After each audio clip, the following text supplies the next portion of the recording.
একা তার প্রাসাদে বসেছিলেন। তার চোখ ছিল রক্তবর্ণ, ঠোঁট কাঁপছিল ক্রোধে। তার মনে একটাই চিন্তা ঘুরপাক খাচ্ছিল। তিনি মনে মনে বললেন, আমি কত বড় গির্জা বানিয়েছি, আর এই নোংরা আরবরা আমার গির্জাকে অপমান করে। ঠিক আছে, আমি তাদের দেখিয়ে দেব তাদের জায়গা কোথায়। আমি শুধু কাবাকে অপ্রাসঙ্গিক করব না, আমি কাবাকে সম্পূর্ণ ধ্বংস করে দেব। পাথরের উপর পাথর থাকবে না। আরবরা বুঝবে আব্রাহার সাথে শত্রুতা করার মানে কি। সেই রাতে আব্রাহা এক ভয়ঙ্কর শপথ করলেন।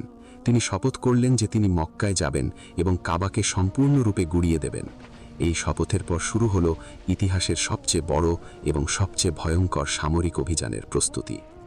তৃতীয় অধ্যায়, মৃত্যুর সেনাবাহিনী প্রস্তুত। আব্রাহা দ্রুত তার সামরিক প্রস্তুতি শুরু করলেন। তিনি আবিসিনিয়ার সম্রাট নাজাসির কাছে বার্তা পাঠালেন এবং যুদ্ধের হাতি চাইলেন।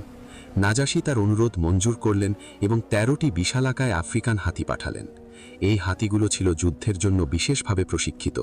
তাদের চামড়া ছিল এতটাই পুরু যে তীর বা বর্ষা তা ভেদ করতে পারত না।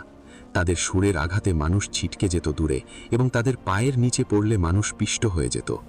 এই ১৩টি হাতির মধ্যে সবচেয়ে বড় এবং সবচেয়ে শক্তিশালী হাতিটির নাম ছিল মাহমুদ। মাহমুদ ছিল সত্যি একটি বিস্ময়কর প্রাণী। তার উচ্চতা ছিল প্রায় ১২ ফুট এবং তার ওজন ছিল কয়েক টন। যুদ্ধক্ষেত্রে মাহমুদকে দেখলে শত্রু সৈন্যরা ভয়ে পালিয়ে যেত।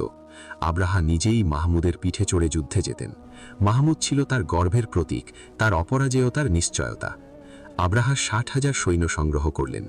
এই সৈন্যদের মধ্যে ছিল আবিসিনিয়ান যোদ্ধা, ইয়েমেনি সৈনিক এবং বিভিন্ন মিত্র গোত্রের লোক। প্রতিটি সৈন্যকে সর্বাধুনিক অস্ত্রে সজ্জিত করা হলো। তরবারি, ভালা, তীরধনুক, বর্ম, শিরস্ত্রাণ সবকিছুই ছিল সেরা মানের। রসদ সংগ্রহ করা হলো মাসের পর মাস চলার জন্য। মশক বহন করার জন্য বিশাল বিশাল মশক প্রস্তুত করা হলো। খাদ্য হিসেবে শুকনো খেজুর, গম এবং মাংস মজুত করা হলো। এই বিশাল সেনাবাহিনী যখন সানা থেকে যাত্রা শুরু করল, তখন মনে হচ্ছিল যেন পুরো পৃথিবী কাঁপছে। হাতির পায়ের শব্দ দূর দূরান্ত থেকে শোনা যাচ্ছিল। সৈন্যদের বর্মের ঝনঝনানি আকাশে প্রতিধ্বনিত হচ্ছিল। ধুলোর মেঘ উঠে যাচ্ছিল আকাশে, যা দেখে মানুষ বুঝতে পারছিল যে কোনো বিশাল শক্তি এগিয়ে আসছে। চতুর্থ অধ্যায়, যাত্রাপথের ঘটনাবলী। সানা থেকে মক্কা পর্যন্ত পথ ছিল প্রায় ১২০০ কিলোমিটার। এই দীর্ঘ পথ পাড়ি দিতে আব্রাহার সেনাবাহিনীর অনেক সপ্তাহ লেগেছিল। পথে তারা বিভিন্ন আরব গোত্রের সম্মুখীন হল। প্রথমে তারা পৌঁছাল খাসাম গোত্রের এলাকায়। এই গোত্রের সর্দার ছিলেন নুফাইল ইবনে হাবিব। নুফাইল ছিলেন সাহসী যোদ্ধা এবং তার গোত্রের মধ্যে অত্যন্ত সম্মানিত ব্যক্তি। যখন তিনি দেখলেন যে আব্রাহার বিশাল বাহিনী তাদের এলাকায় প্রবেশ করছে, তখন তিনি তার লোকদের নিয়ে প্রতিরোধ করার চেষ্টা করলেন। কিন্তু হাতির সামনে তাদের প্রতিরোধ ছিল বালির দেয়ালের মতো। কয়েক ঘন্টার মধ্যেই খাসাম গোত্র পরাজিত হল। অনেক যোদ্ধা মারা গেল, বাকিরা পালিয়ে গেল। নুফাইল ইবনে হাবিব বন্দী হলেন। আব্রাহা তাকে মৃত্যুদণ্ড দিতে চাইলেন, কিন্তু নুফাইল বললেন, আমাকে মেরে ফেললে আপনার কোনো লাভ হবে না, কিন্তু আমি যদি বেঁচে থাকি তাহলে আমি আপনাকে মক্কা পর্যন্ত পথ দেখাতে পারব।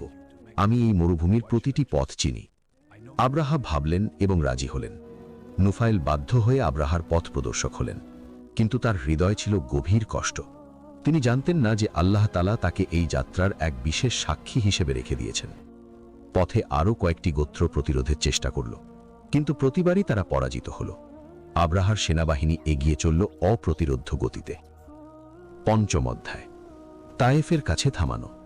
মক্কার কাছাকাছি পৌঁছে আব্রাহার বাহিনী তায়েফ শহরের কাছে এলো। তায়েফ ছিল একটি সমৃদ্ধ শহর যেখানে সাকিফ গোত্র বাস করত। এই গোত্রের মানুষেরা ছিল বুদ্ধিমান ব্যবসায়ী। তারা যখন দেখল যে আব্রাহার বিশাল বাহিনী এগিয়ে আসছে, তারা দ্রুত সিদ্ধান্ত নিল। সাকিফ গোত্রের সর্দারেরা আব্রাহার কাছে গেল এবং বলল, হে সেনাপতি, আমরা আপনার বিরুদ্ধে যুদ্ধ করতে চাই না। আমরা জানি আপনি কাবা ধ্বংস করতে যাচ্ছেন, এতে আমাদের কোনো আপত্তি নেই। আসলে আমাদের শহরে লাত দেবীর মন্দির আছে যেটা আমরা পূজা করি। আমরা কাবার উপাসক নই, তাই আমাদের সাথে আপনার কোনো শত্রুতা নেই। আব্রাহা খুশি হলেন এই কথা শুনে। তিনি বললেন, ঠিক আছে, তোমরা আমাকে সাহায্য করো মক্কা পর্যন্ত পৌঁছতে, আমি তোমাদের কোনো ক্ষতি করব না। সাকিফ গোত্র আরও এগিয়ে গেল। তারা আবু রিগাল নামে এক ব্যক্তিকে আব্রাহার কাছে পাঠালো পথ প্রদর্শক হিসেবে। এই আবু রিগাল মক্কা পর্যন্ত পথ জানত এবং সে আব্রাহাকে সেই পথ দেখিয়ে নিয়ে গেল। কিন্তু আবু রিগালের পরিণতি হল অত্যন্ত খারাপ। মক্কার কাছাকাছি মুগাম্মাস নামক স্থানে সে অসুস্থ হয়ে মারা গেল। আরবরা তাকে এতটাই ঘৃণা করত যে তার কবরে পাথর মারা হয়ে গিয়েছিল প্রথা। শতাব্দীর পর শতাব্দী ধরে যখনই কোনো আরব সেই কবরের পাশ দিয়ে যেত, সে সেখানে একটি পাথর ছুঁড়ে মারত